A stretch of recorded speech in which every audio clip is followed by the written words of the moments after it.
Hey everybody, welcome back to part 3 of my series about how I lost 100 pounds.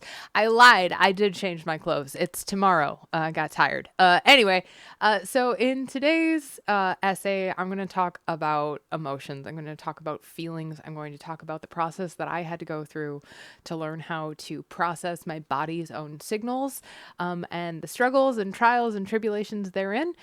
So thank you so much for being here, and let's get at it.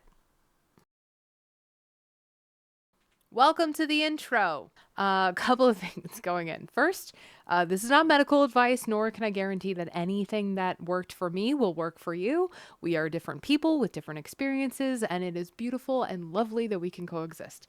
My experience is not yours, and if you do not see yourself represented in this story, then this story may not be for you, and I honor and validate that, and I truly wish you well. Second, I am going to be honest here. This video, this is your trigger warning, this is your content warning. We are going to be talking about disability and pain and eating disorders and all of that kind of stuff. So if you are not in a place to receive that or listen to that, be kind to yourself, be compassionate with yourself, come back when you're ready. But I'm just saying that ahead of time.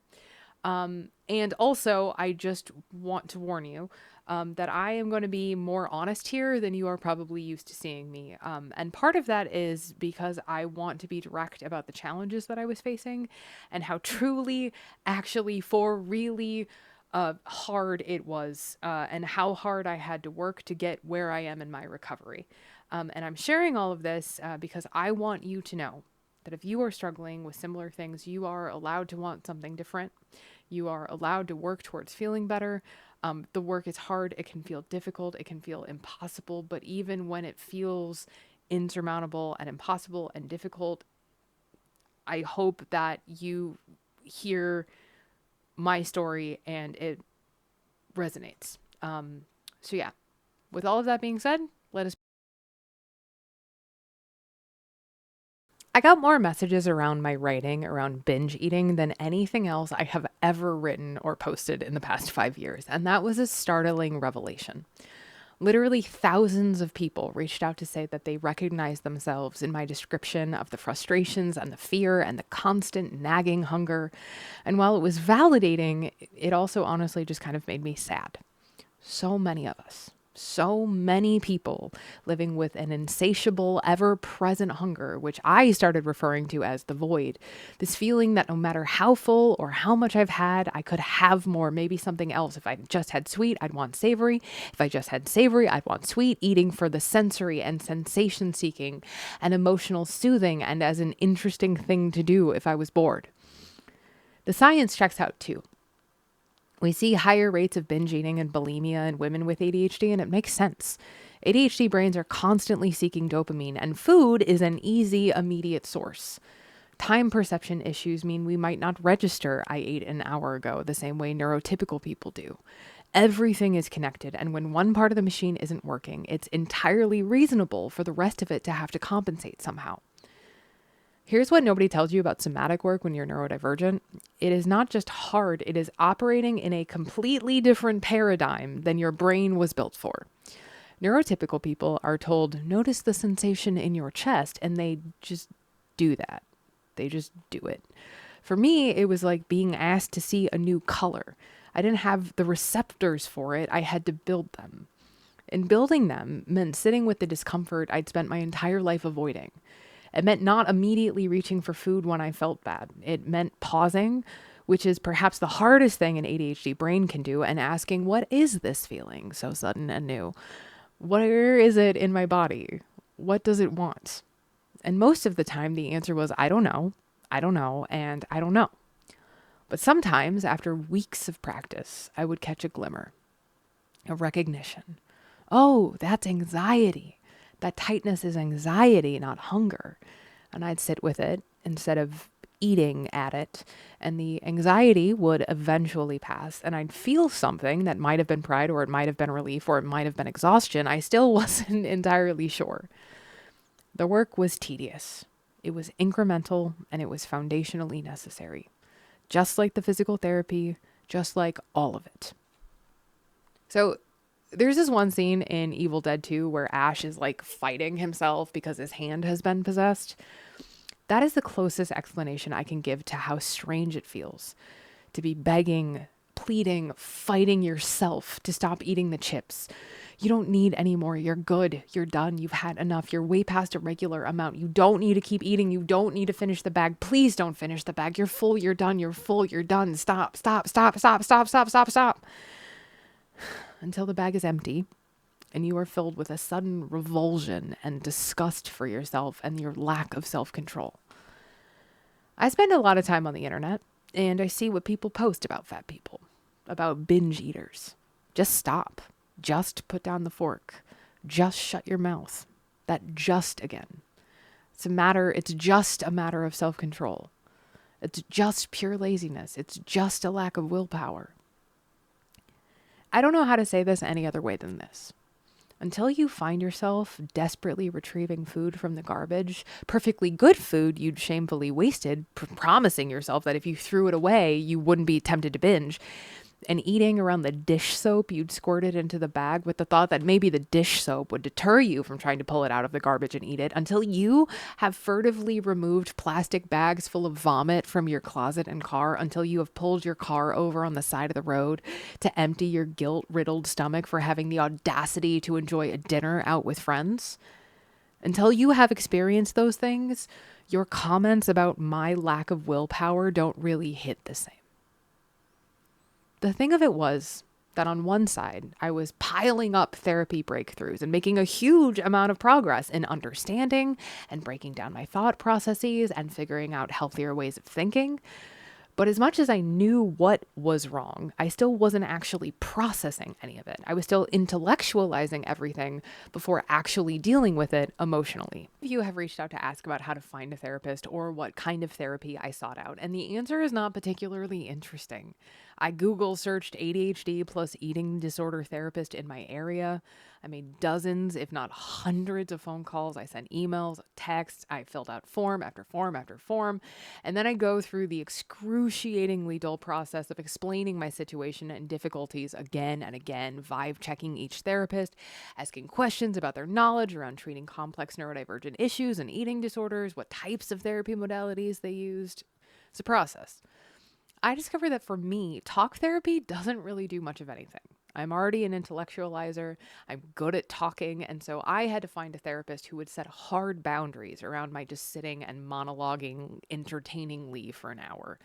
I tried a bunch of different stuff. I tried CBT, DBT, somatic work, internal family systems, movement therapy, art therapy, music therapy. That went very poorly. And ultimately, what worked for me was not one specific magic type of therapy that like fixed everything, but rather working with my therapist to instead pull a little bit from here, a little bit from there, that kind of thing. A big game changer for me was IFS, internal family systems, which I've talked about a little bit, but I found it was super helpful in really identifying what was going on. Instead of just intellectualizing and thinking, oh, well, I thought the thought in my brain, it must be right, I had to have an actual conversation with each thought. And I discovered that for as much as I never really felt it or acknowledged it, I was so scared. I was so afraid. And so I started being kind to those parts of me, offering compassion and understanding where I'd never been offered kindness before. And that emotional growth helped me to have the confidence to actually start the process of learning how to feel and emotionally process what was going on with me. So IFS works kind of like this. You have a thought like, this process is too slow and boring and I'm angry and I'm frustrated. The next step is to then ask that thought some questions. Who is saying this? What part of me is frustrated? If I sit with that frustration, where do I feel it in my body? Do I feel it in my body? How old does this part of me feel? What is it trying to protect me from? For me, it often went something like, I'm frustrated that this process is taking so long. So I would say, okay, who's frustrated? The part of me that wants to see results. What does that part look like? What does that part feel like? She's young, maybe 12 or 13, and she's tired of being told to be patient. She just wants to do the thing. What is she afraid of? That if this takes too long, I'll give up like I always do. Or that if I spend a lot of time on it and I fail, I'm just going to be right back to where I was. That I'll fail again. So what does that part of me need? She needs to know that slow progress is still progress, that I'm not going to abandon her this time. Instead of just feeling frustrated and then either pushing through it or giving up, I was learning to understand where the frustration came from, what it was trying to protect me from, and what it actually needed. Sometimes the part that wanted to quit physical therapy wasn't being lazy, it was just terrified of being injured again. Sometimes the part that wanted to binge wasn't hungry, it was trying to soothe anxiety that I hadn't acknowledged or even noticed in my own body. Internal family systems gave me the framework to stop treating every thought in my head as absolute truth and instead get curious about where thoughts were coming from and what they were really trying to tell me. It was weird as hell at first. It felt very like woo woo white woman bullshit. And it felt like I was just sort of talking to myself in like a fancy way that I was paying like $200 an hour for. But over time, it really has become one of the most useful tools that I have for actually processing what was happening instead of just thinking about processing what was happening. In therapy, we started focusing on somatic work to increase my brain and body awareness, and IFS, or internal family systems, which is sometimes called parts work, to stop my intellectualizing and rationalizing. I discovered a lot of things. In particular, that this internal conversation, I'm sad that Steve ghosted me at the party. Steve ghosting me wasn't a nice thing to do. I'm allowed to be sad. Isn't actually emotionally processing being sad? It's intellectualizing. Real processing, emotional processing, would be noticing the tightness in my chest, the hollow feeling, the actual physical sensation of sadness, not building a legal argument for why I deserve to have feelings. So I had to learn that.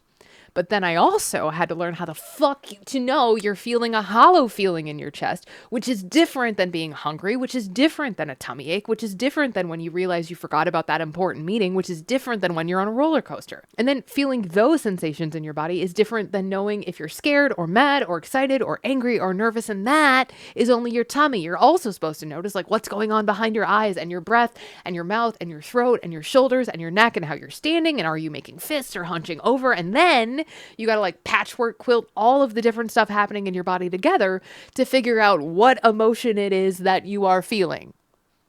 Just feel your feelings, am I right?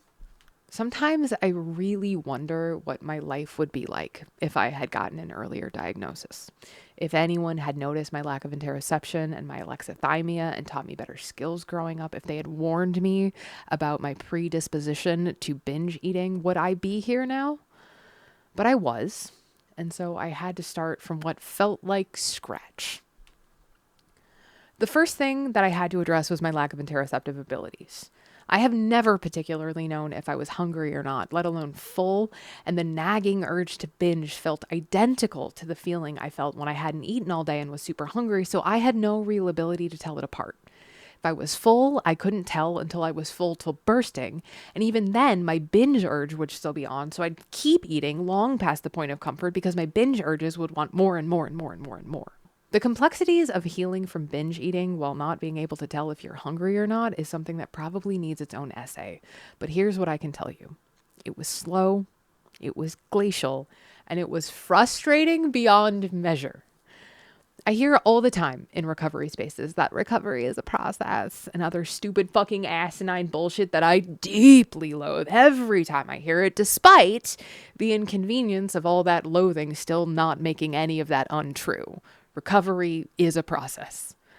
Eventually, slowly, glacially, I began working on being able to feel the difference between full and not full. I began to work on all or nothing thought patterns, identifying binge triggers, the logical fallacies that I would tell myself. My therapist and I developed ways of checking in with my body that actually worked for my brain. We created systems that honored both my need for structure and my tendency to forget everything the moment I got distracted. Some days were better than others. Some days I could feel the difference between physically hungry and the void is calling. Some days everything felt the same and I'd have to rely on external cues. When did I last eat? What did I last eat? Am I tired? Am I stressed? Have I drank water today? I'd have to work backwards from context clues to figure out what my body might be trying to tell me. It was like learning a new language, except the language was my own body and I was decades behind in my lessons, and also nobody could seem to find the textbook. I wish I could tell you, dear reader, that I figured it all out, that the somatic work cured my binge eating, that now I have a perfectly calibrated internal hunger/fullness meter, and I eat intuitively like some kind of wellness influencer's fever dream. But if you've gotten this far in the series, you probably already know what I'm going to say. I still struggle nearly every day. What I can tell you is that I've learned to work with my body instead of against it. I've learned to ask my body questions even when it can't always answer. I've learned that I don't know if I'm hungry is actually useful information. It means that I need to use other tools, my meal schedule, my tracking systems, my external supports. Like I said in part 2, I had to learn how to build failure into the system. Even now, there are days when I binge. There are days when I've purged. There are bad days that I mark with a frowny face in my recovery journal. Some days the void wins, frowny face. But more days than before, I can feel the difference between my body asking for something and my brain trying to soothe itself the only way it knew how. And on those days, I have choices that I didn't have before. If you're reading this, listening to this, and recognizing yourself in the Evil Dead scene, in the dish soap, in the vomit, in the quiet, desperate certainty that you just can't feel what everyone else seems to feel so easily, you are not broken. Your nervous system just works differently, and that means that you need different tools, not that the work is impossible. For years, I'd conflated hard with impossible. I decided that because interoception was hard for me, because everyone else seemed to do it effortlessly while I floundered, it must be impossible. That I was just too broken, just too neurodivergent, just too fucked up to ever get there. And that was bullshit. What was actually true is that I needed different tools than neurotypical people. I needed more time. I needed a therapist who understood that just notice how you feel wasn't an instruction my brain could parse without significant scaffolding tools. I needed to build systems and structures and supports just like I had for movement, just like I had been doing for everything else. And my medical team agrees that I will probably always struggle with hunger cues because interoceptive differences are a foundational part of my neurodivergent experience, and no amount of journaling or mindfulness will solve that entirely. But I have gotten a little bit better. It took me a year of constant somatic practicing before I could reliably identify stressed versus hungry. A year. But a year of slow progress still got me farther than a decade of believing that I just couldn't do it.